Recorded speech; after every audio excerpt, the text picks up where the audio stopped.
Okay, Randy, first of all, I want to say thank you so much for being a part of our Black Heritage Month celebration. I want to talk to you about many things, but first, the first thing I want to talk. So, our theme is honoring the past, uplifting the future. Okay. And when I think about the past for a lot of people, uh, so many people open the doors for many of us. So many people open the doors for women. So many people open the doors for Black people, Asian people. What about sometimes you feel like you have a responsibility? How should we carry that responsibility in the workplace to be authentic in who we are, but also make way for others? Being brilliant, being fantastic, being the awesome people that we are. I mean, it's not as if we haven't always been incredible. It's interesting to me, this conversation that has been going on about bringing our authentic selves to work, as if being Black is not professional. And being Black is absolutely professional. I feel that we felt the need to hide our Blackness, but not our professionalism. The two do not go hand in hand. I believe the things that we were hiding were things that people felt uncomfortable about us.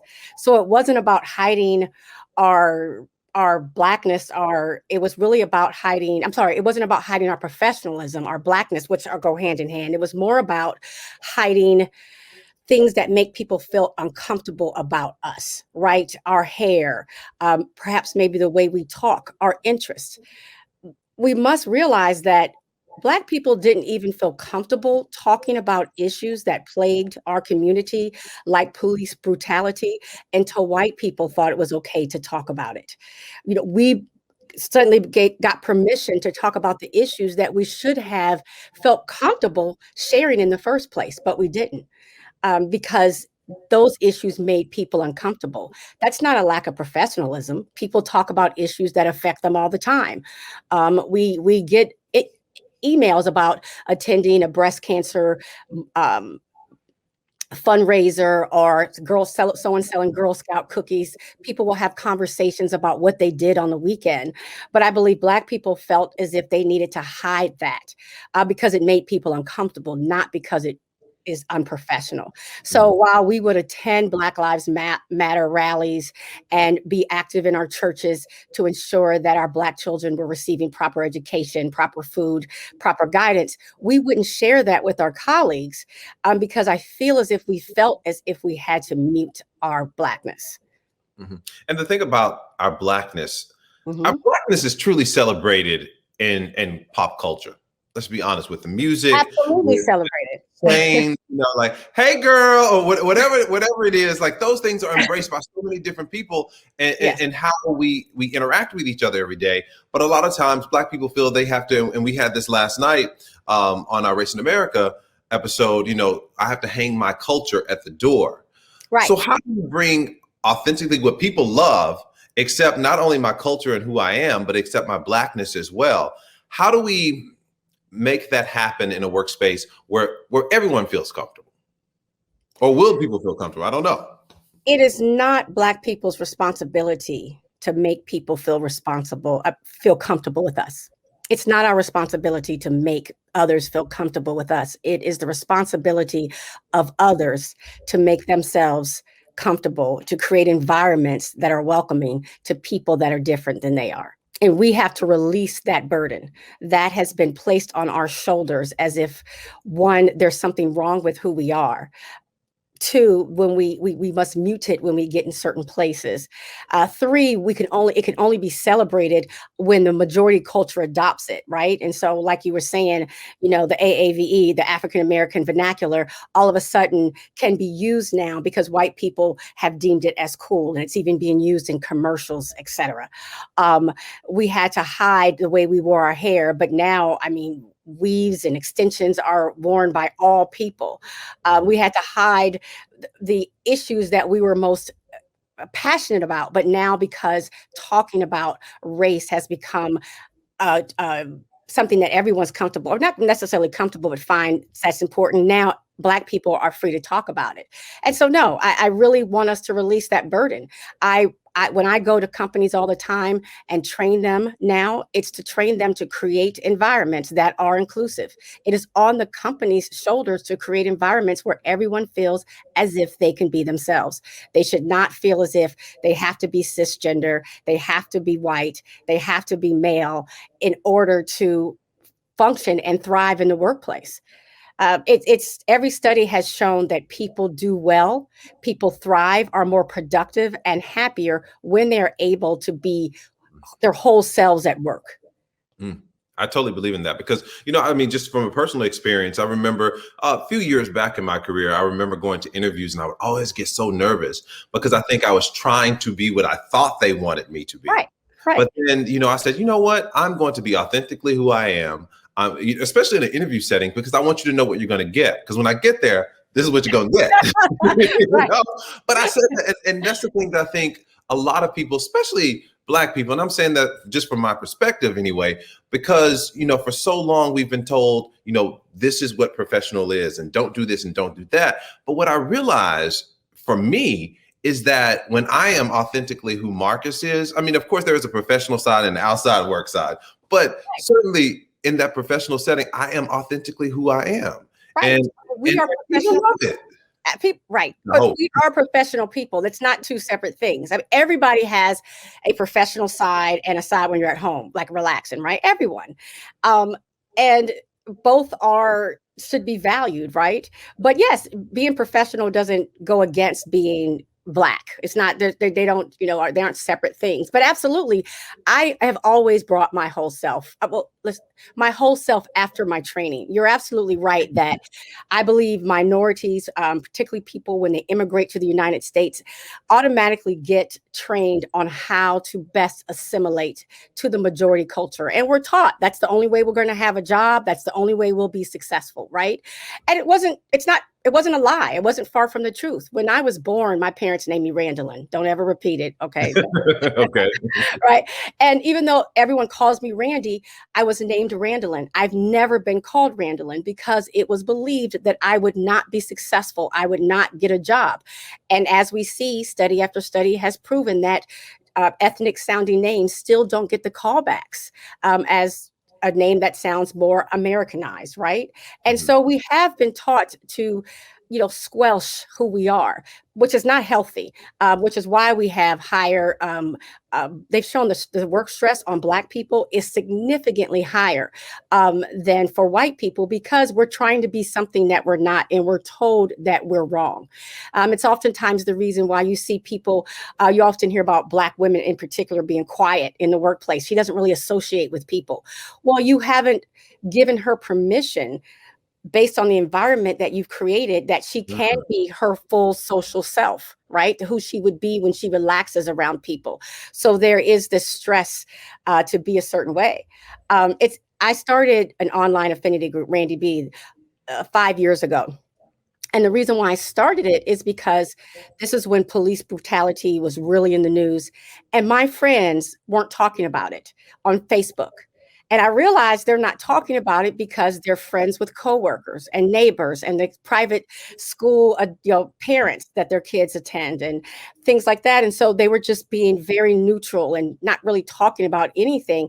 And I said, isn't it interesting that Black people don't even feel comfortable talking about issues that are in the news that affect us so greatly? I'm seeing Trayvon Martin, and I have young sons, right? Of course, I'm affected, but we have to go to work and feel as if these things don't affect us, as if they don't matter. I mean, but it's happening today. I think about George Floyd's murder and Black people having to go to work day after day and act as if they are not affected. And actually even being placed, more pressure has been placed on Black people because people are asking them to be the spokesperson. Well, put the mic under their mouths and say, well, how are you feeling right now in the wake of George Floyd's murder? And so again, we're being asked to perform and being highlighted again for our otherness. And so there is this stress, and it should not have to be that way. Yeah. I think it's so important to talk about, and I feel like we do it where we work personally. But the value in diversity, the value in different backgrounds, the value in different sexuality, the value in different race, like that adds so much value to a company because you truly get a representation of the people you're trying to reach, or the products that you make, or the news that you put on. It truly gives a representation of your audience. Hmm. If you're able to really be diverse, and by that I say companies have touted diversity for a long time. There's not a study out there or studies where diversity isn't good for business, even because it does help the bottom line, because you're bringing a diversity of thought. It really increases innovation, and profits are higher.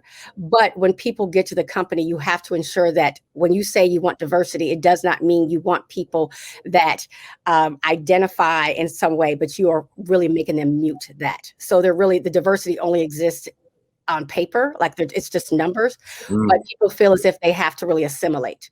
And I believe that's a lot of people, where they don't feel as if they can truly bring their whole selves. Yes, I'm Black. Yes, I'm a woman, but can I be, what does that mean? Can I be that? Can I talk about the issues that concern me? Can I wear the hair that I want to? Can I use the vocabulary that comes naturally, flows out my lips? I mean, what does that mean? Mhm. How do we create a space where we work, which a lot of people spend a lot of time at work? How do we create a space to not only support each other, whatever your group is, and uplift in tough times? Because sometimes you are the only, and Yes. whether it's work or whether it's at a conference or something. So how do you uplift each other in those times where it's like, this is just tough?